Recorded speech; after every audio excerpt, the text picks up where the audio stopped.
Le président Macron a fixé l'objectif d'accueillir à horizon 2027 500 000 étudiants étrangers en France.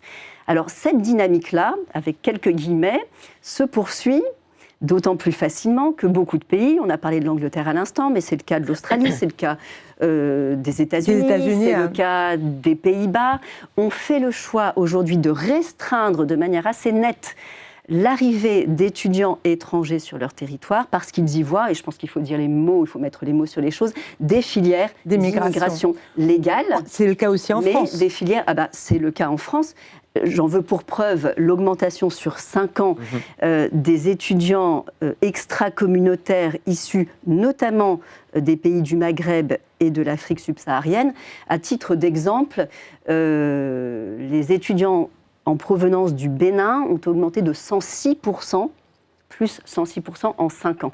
Et c'est là qu'on a de véritables interrogations sur la qualité de la formation dispensée, parce que derrière, il y a de véritables enjeux. Ce sont des personnes, ce sont des étudiants, et donc il y a tout un dispositif de formation à mettre en place, et qualitatif, de préférence. Et puis, des questions qui dépassent les enjeux qui nous intéressent aujourd'hui, mais de ces étudiants qui sont souvent dans une grande forme de précarité. On parle beaucoup de précarité étudiante. Je crois qu'il faut aussi regarder du côté de ces étudiants-là. Ça explique une partie de la précarité étudiante.